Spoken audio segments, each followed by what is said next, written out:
Hi everyone, welcome to another installment of my weekly bonsai show on YouTube.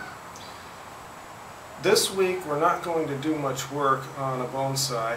Instead, I'm going to tell a story about a bonsai and also give a little tutorial on branch placement, and maybe we'll do just a little bit of cleanup pruning in the process. This tree that you see sitting next to me is a San Jose Juniper, and it's a very old one. It was originally created probably sometime in the 1970s by a Japanese bonsai man, someone who had a bit of a local reputation, owned a nursery in Southern California. And then it was placed in the care of an older fellow who was a member of my bonsai club. And then after the tree's former owner passed on, I ended up acquiring it from the club.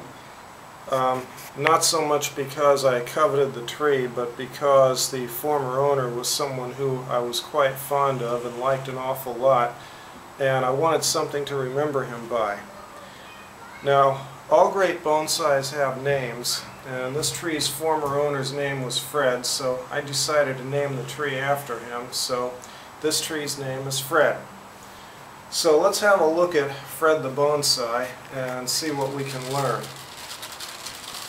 Now, every bonsai has a first branch, and that's the first branch arising from ground level. And when you shape your own bonsai, the very first thing you should do, once you establish trunk inclination, basic trunk shape, and how it's going to be planted in the pot, you should choose the first branch. And in this case, the first branch is this one over here, which projects to the viewer's left. The next branch the Japanese call the counterbalancing branch, or the second branch, and that's this one here.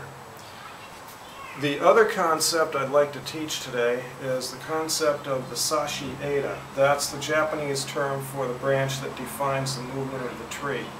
Sometimes, but not always, that's the tree's first branch. In this case, the second branch is the sashi eta, and the reason it is because if you were to remove the first branch, you would still have a pretty decent looking bonsai, but if you remove the second branch, you're going to have serious problems creating a bonsai from this.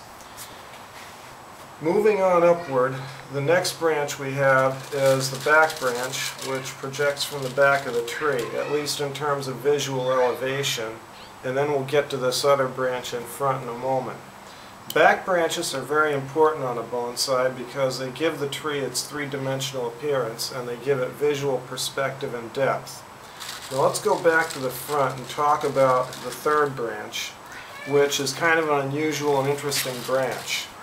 This tree is really striking and unusual in that it violates some rules of bonsai, one of the basic rules being you don't take a branch off the inside of a curve in the trunk. They call that a pocket branch. Here, the initial designer very cleverly took this branch and projected it forward as well as to the side and gave it a very interesting position with respect to the shaping of the tree. The other interesting thing the designer did was there were two what we call bar branches, branches originating from the same height of the trunk. And the way those are dealt with is one is dropped down to a lower level and the other one is set at a somewhat higher level. So the branching on the tree goes first branch, second branch, front branch sort of, back branch. Then we have third and fourth branches with their elevation staggered. Then we have another front branch up in here, which is very important to the tree, or so one of my current Japanese bonsai instructors tell me, and I certainly agree with them. Then we have a couple more branches projecting to the left and right, another branch, and the apex. This particular tree, when I acquired it, it did not have a clearly defined apex, and the branches at the top were in the wrong position. And I actually grew this apex over the past 2 years or so in order to reestablish the tree's appearance. It had suffered from quite a bit of neglect during the previous owner's later years and needed some work to be brought back. So now what we're going to do is just do a little bit of cleanup pruning and then give you a little extended look at the tree. and then we'll finish out today's video. So we're just working on the back branch right now and sort of taking out any straggly foliage. We've done this before. I've done other videos pruning San Jose Junipers, and we're following the same techniques as usual. This one is pretty easy because I just showed it last June and it was already at a very high level in terms of its appearance. So what we're doing is just taking off a little bit of straggly growth since then. For example, we have some growth here that's intruded into what should be a negative space on the tree, and in just a minute I'm going to come around and prune that out. And I think that may be actually a very good concept to close this tutorial on, is negative space, because in a bonsai you don't want to just put branches into particular positions. You also want to arrange the branch disposition so that the branches enclose space in a visually pleasing manner.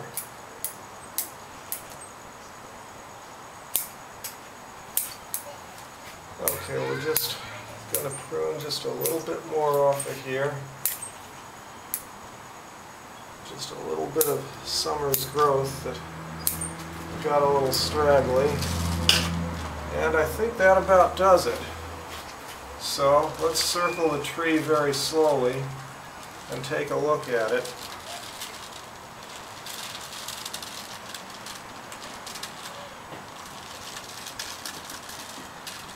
And there you have it, a beautiful bonsai named Fred.